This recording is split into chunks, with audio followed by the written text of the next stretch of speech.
Walang kinikilingan, walang pinoprotektahan, walang kasinungalingan.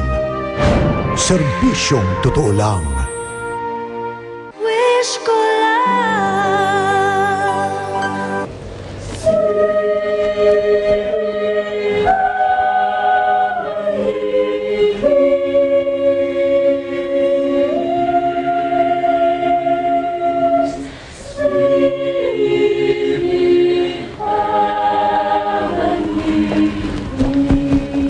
Mga kapuso, 6 na tulog na lang at Pasko na. Mapabata at matanda, nakangiting nag-aabang sa pagsapit ng araw na ito.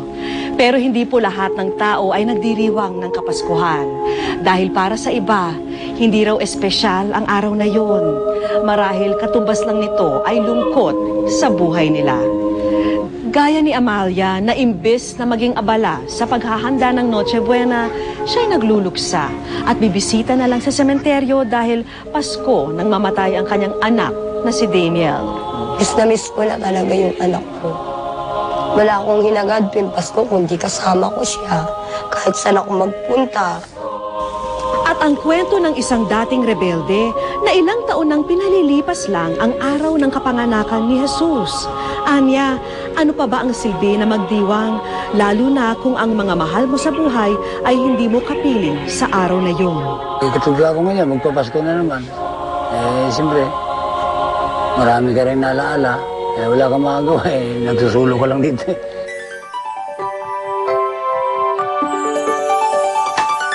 walang imposible kung ito ang iyong nais. Kaya mo itong abutin at sa Diyos ipanalangin. Maging hawak ang buhay, ang pag-ibig na tunay, na tayo'y magsama-sama at mabuhay ng masaya. Wish ko lang,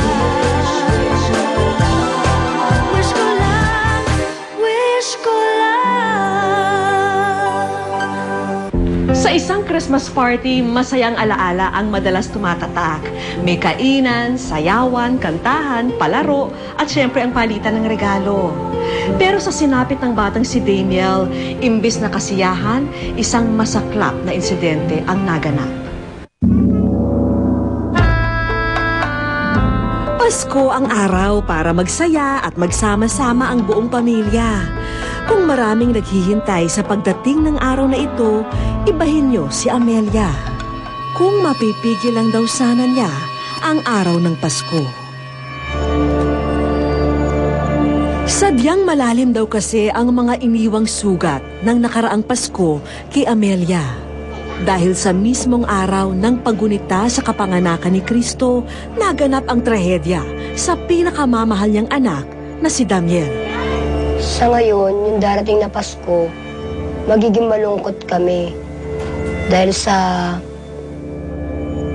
yung nakaraang Pasko, doon nagkaroon ng isang pagsubok na nangyari sa aking anak. December 25, 2008, naghanda noon sina Amelia at ang kanyang mga anak para sa Christmas party ng kanilang barangay. Damiel, pagdating sa party, bantayan mo ang kapatid mo ha. Siguradong maraming tao doon. Nandoon ang mga taga-baryo natin. Opo, Nay. Basta po pagkatapos ng party, mangangaroling po kami ng mga kaibigan ko, ha? Pwede bang huwag na muna yan? Bantayan mo muna si Nene kasi marami pa tayong pamimigay na regalo. Opo, Nay. Basta lang po pagkatapos Magkatabi lang ang party ng mga bata at ng mga magulang. Damiel, huwag ka masyadong magpapabawis, anak.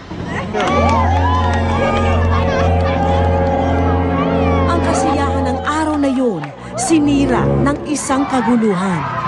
Anong problema mo, ha? Kursunada mo ako? Ano? Lalaban ka? Dito ka! Ano? Ha? Makakita mo lang, ha? Nagpanik ako nung kasi in-expect ko talaga na, talagang alam ko na nandun yung mga anak ko. Yung dalawang anak ko nandun sa party ng mga bata. Ano gusto mo, ha? Ano? Gusto mo? Ha?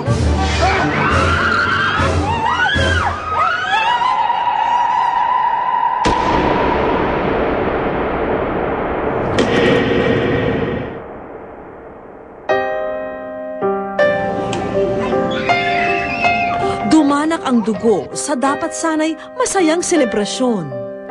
At minalas na isang batang lalaki ang tinamaan ng bala sa ulo. Ang inosenteng biktima, ang anak ni Amelia na si Damiel. Kasi natrap ako dun sa mga may nagbabatuan, natrap ako eh. Nung nakakuha na ako ng tiyempo para makalabas dun sa pwesto kung natrap ako, pinuntahan ko na silang dalawa nung kapatid niyang bunso. Doon ko nalaman na siya pala yung tinamaan ng baril. 4 na araw na comatose si Damiel. Hanggang tuluyan ang sumuko ang katawan nito. Gusto ko mahuli ang bumaril sa anak ko. Lahat sila, lahat ng may kagagawa. Kailangan mawalan ako ng isang mahal sa buhay. Ganun, parang pag uwi ko ng bahay, makikita ko yung gamit niya, yung picture niya, mga laruan niya, yung mga naiwan niya sa akin na gustong-gusto niyang bagay na pinabibili niya sa akin. Na miss ko na talaga yung anak ko. Wala akong hinagad tuwing Pasko kundi kasama ko siya. Kahit saan ako magpunta. Dahil wala raw silang pambayad sa abogado, hindi na itinuloy ni Amelia ang kaso. Sapat na raw ang ginawang pag-ako ng salarin sa mga gastusin sa pagpapagamot hanggang sa libing ng anak. Ngayon, ilang araw na lamang magpapasko na naman. Mag-iisang taon na rin ang pagkamatay ni Damiel. Dapat pala, hindi ko pinabayaang mawala kahit saglit sa paningin o sa tabi ko man lang yung mga anak ko. Di kalayuan sa kanilang tahanan, may parating binabalik-balikan si Amelia. Dito po nangyari yung Christmas party, tapos dito po siya nabaril. Yung nalulungkot ako, pag naalala ko siya, dyan ako nagtitirik ng kanila. Bumubulong na rin ng pasasalamat si Amelia na kahit sa napakaikling sandali, naipahiram daw sa kanya si Damiel. Ikaw yung pinaka-guardian angel ko. Lagi ka sana sa tabi ko. Sa panaginip lang, makita ko siya, masaya siya. Gusto ko lagi nakatawa. Napag-alaman din naming kabilang dati si Damiel sa koro ng mga batang ito. Siya pa nga raw ang pinakabata ritong mga awit.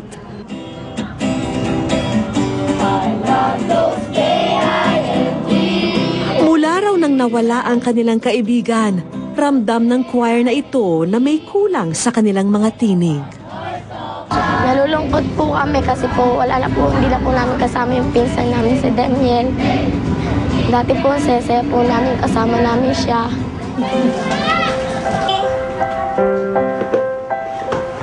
Yung gustong-gusto niyang sapatos nung nakaraang Pasko.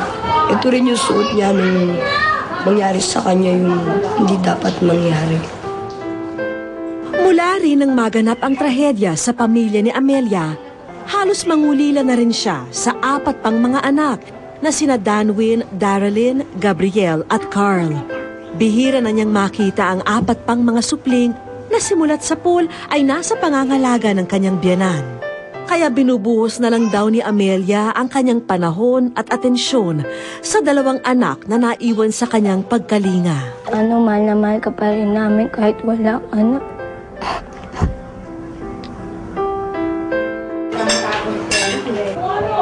Pero tila wala na raw katapusan ang mga pagsubok. Kamakailan lang kasi natanggal sa trabaho ang asawa ni Amelia na si Jeffrey matapos magsara ang pinapasukan nitong kumpanya. 8765432. Para makatulong sa gastusin sa bahay, sumasideline na rin ngayon si Amelia sa pagtuturo ng sayaw sa mga bata. Pangungot ang alaalang dala ng Pasko kay Amelia. Gayunpaman, ayaw naman daw niyang ipagkait sa mga anak ang sayang hatid nito. 876. Sa akin bilang isang magulang, masarap sa pakiramdam yung magkakasama yung mga anak. Ilang Pasko man ang dumating, alam ni Amelia na hindi na maibabalik pa ang buhay ni Damiel. Pero batid din naman niyang mas magiging masaya ang sumakabilang buhay na anak kung makikita nitong pinilit pa rin maging masaya ng iniwan niyang pamilya. lalo't papalapit na ngayon ang Pasko. Wish ko lang. Sa aming pagbabalik,